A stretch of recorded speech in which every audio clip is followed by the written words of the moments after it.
Bonjour à tous et bienvenue dans ce journal. Voici tout de suite les titres que nous allons développer dans cette édition. Polémique dans la première circonscription du Val d'Oise. La candidature d'Isabelle Muller-Coix va-t-elle être invalidée? Le suppléant de la candidate de La République En Marche serait inéligible. Leurs adversaires dénoncent une escroquerie. On vous en dit plus dans un instant. Le Premier ministre Édouard Philippe s'est rendu cet après-midi dans le Val d'Oise. Il était accompagné de la ministre du Travail, Muriel Pénicaud. Un déplacement qui intervient dans le cadre de la réforme du travail que le gouvernement a engagée. Édouard Philippe a visité une entreprise basée à Saint-Ouen-l'Aumône. Un exemple à ses yeux de réussite de dialogue social. Vous l'entendrez dans ce journal. Et si vous vous testiez en orthographe, la ville de Garges-les-Gonesse a organisé une dictée géante pour la deuxième année. L'occasion de prendre conscience de son niveau, on vous y emmène dans cette édition.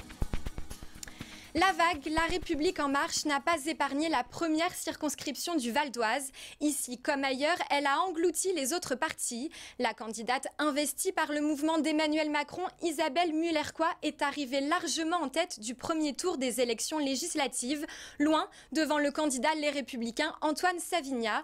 Problème, son élection pourrait être invalidée si elle venait à l'emporter dimanche. En cause, la supposée inéligibilité de son suppléant. On vous explique tout dans ce reportage.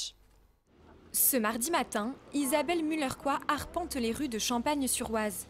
Malgré sa confortable avance au premier tour, la candidate de La République En Marche ne relâche pas ses efforts. Arrivée en tête du scrutin dans la première circonscription du Val d'Oise avec 35,95% des voix, elle est bien partie pour devenir députée. Mais cette enseignante-chercheuse doit néanmoins faire face à une polémique. Sa candidature pose problème. En cause, la supposée inéligibilité de son suppléant Michel Alexeev.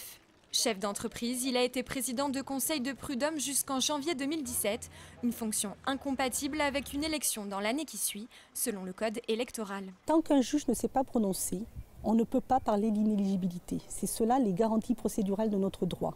Moi, je constate juste que la préfecture a validé une seconde fois ma candidature et me permet d'aller jusqu'au bout du règle du jeu démocratique. On a sûrement commis une erreur au premier tour, néanmoins la procédure se poursuit naturellement. Le risque juridique, il n'est pas absent. Mais d'un autre côté, ici, je fais de la politique. Je mène une campagne politique pour mettre en avant un projet politique. Des arguments qui sont loin de convaincre Antoine Savinha, l'adversaire d'Isabelle Muller-Coix. Le candidat Les Républicains et son suppléant, le député maire sortant Philippe Houillon, comptent bien miser sur ce problème juridique pour l'emporter au second tour. Il faut dire que la tâche s'annonce compliquée. Antoine Savinha n'a obtenu que 17,75% des suffrages lors du premier tour. Alors, ce lundi soir, le candidat et ses soutiens étaient réunis dans leur fief de Pontoise. Pour Antoine Savinha, le choix d'Isabelle Muller-Coix de persévérer dans sa candidature est irrespectueux pour les électeurs. Il n'hésite pas à parler d'escroquerie. Je suis aujourd'hui très en colère parce que si, comme elle a pu le dire au cours des semaines précédentes, elle a commis une erreur en déposant sa candidature au premier tour et en ne s'apercevant pas que son suppléant était inéligible, et j'acceptais parfaitement de croire sa bonne foi et de croire qu'il s'agissait d'une simple erreur. En redéposant sa candidature aujourd'hui pour le second tour, ça n'est plus une erreur, elle le fait sciemment. Si Isabelle Muller-Coix venait à l'emporter dimanche, elle risquerait une invalidation de son élection. Cette décision doit être prise par un juge du Conseil constitutionnel après l'élection. Elle pourrait intervenir dans les prochains mois. Le Premier ministre Édouard Philippe s'est rendu ce mardi après-midi à Saint-Ouen-l'Aumône dans le Val d'Oise. En compagnie de Muriel Pénicaud, la ministre du Travail, il est venu promouvoir la réforme du droit du travail dont la concertation vient de commencer. L'objectif affiché par le Premier ministre, améliorer la qualité du dialogue social.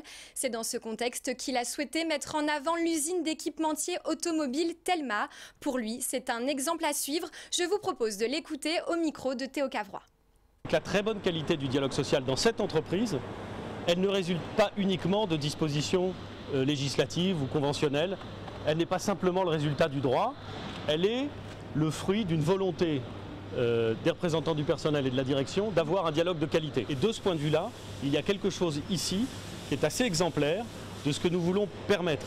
Notre souci, c'est faire en sorte que le dialogue il soit de la meilleure qualité possible. Pas simplement parce que les règles seraient strictes, mais parce qu'à l'intérieur des instances où l'on discute, on aurait de quoi véritablement échanger en confiance et en bonne intelligence. Allez, une initiative amusante à présent qui pourrait intéresser les inconditionnels du Becherel. Après le succès de la première édition, la ville de Garges-les-Gonesse a décidé de renouveler sa dictée géante la semaine dernière. L'occasion pour les plus petits comme les plus grands d'évaluer leur niveau d'orthographe. Justine Lopez et Massilia Aboudou s'y sont essayés. Il fallut que Gringoire se contentât de cet éloge. 2 points. Face à ce professeur des écoles, une classe un peu spéciale. Ils sont une centaine à participer à la 2e édition de la dictée gargeoise organisée à l'Hôtel de Ville. Petits et grands sont venus mesurer leur niveau d'orthographe. Le texte pris pour l'occasion n'est autre qu'un extrait du célèbre roman de Victor Hugo, Notre-Dame de Paris. En effet, virgule, que celle qui rayonnait en ce moment au trou de la rosace. Point. 1 heure après, les copies sont envoyées en correction. Pendant ce temps, chacun fait son pronostic en attendant les résultats. Il y a certains paragraphes que j'ai trouvés difficiles et d'autres un peu moins, mais je pense que j'ai fait beaucoup de fautes quand même. Je pense pas que j'ai fait beaucoup de fautes. Je pense pas. On va dire si j'arrive à... Sur le texte, s'il y a 4 fautes, ça serait bien. Les mots durs, c'est comme tout le monde, hétéroclite, tétraèdre. Dans cette salle, une dizaine de personnes, employées de la mairie et bénévoles, s'activent à corriger. Évidemment, la notation était différente selon les catégories d'âge. Les plus petits sont évalués sur le premier paragraphe, les adolescents sur les 2 premiers paragraphes et les adultes sur l'intégralité du texte. Le verdict tombe, aucun des participants n'a fait 0 faute. Alors on a un 8, 2 9 et un 10. Le minimum de fautes dans la catégorie des jeunes, donc de 12 à 15 ans, c'est 8 fautes. Et le minimum pour les adultes, c'est 3 fautes. Mais la dictée était vraiment compliquée. Le sans faute sera peut-être au rendez-vous pour la 3e édition. Voilà, ce journal est terminé. Je vous en rappelle le principal titre. La candidature d'Isabelle Muller-Coix fait débat dans la première circonscription du Val d'Oise. Le suppléant de la candidate de La République En Marche serait inéligible. Arrivée largement en tête du premier tour, Isabelle Muller-Coix a de bonnes chances de remporter le second. Après l'élection, le Conseil constitutionnel devra néanmoins statuer sur la validité de sa candidature. L'élection pourrait être annulée, ce qui occasionnerait l'organisation d'un nouveau scrutin. Merci d'avoir suivi ce journal. N'oubliez pas que l'info continue sur veonews.fr. À demain.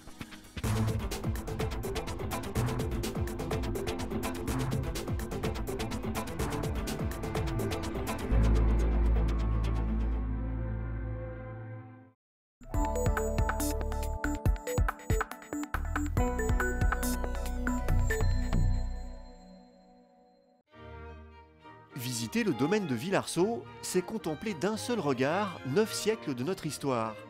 Situé à Chaussy dans le Vexin français, on y trouve 2 châteaux, un parc de 70 hectares, un jardin Renaissance et de nombreuses pièces d'eau. Le premier château, situé dans la partie basse, date du Moyen-Âge. Le deuxième, sur les hauteurs, est construit au XVIIIe siècle. Ce mélange d'époque et de style en fait un lieu unique en Île-de-France.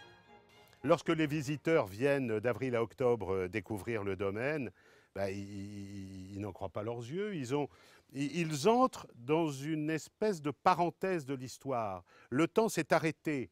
La Révolution n'a pas démoli le château, n'a pas incendié le château, n'a pas détruit les vestiges anciens.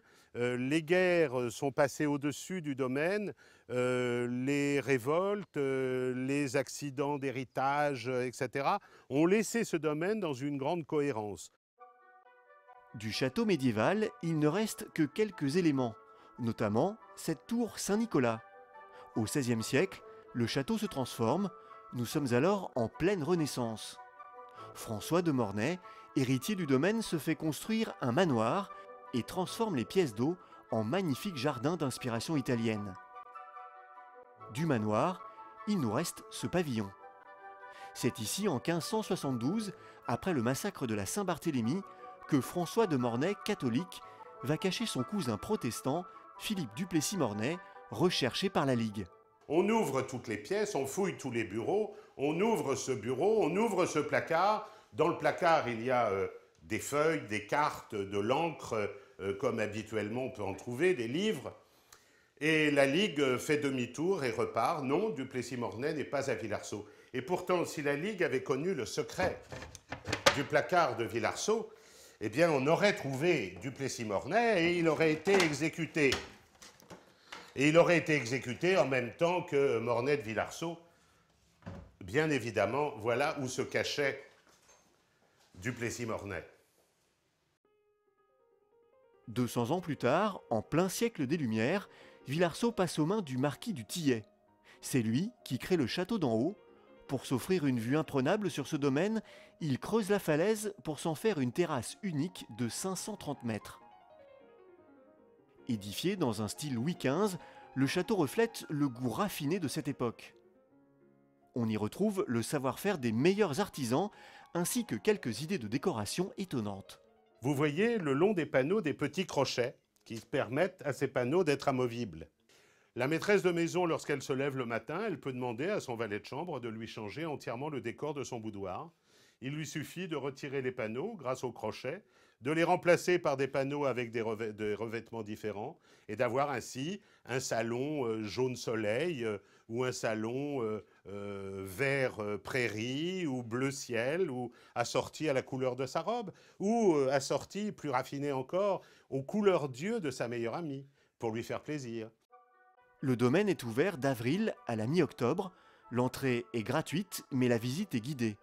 L'occasion d'en savoir plus sur la vie méconnue de l'un des plus beaux sites d'Île-de-France.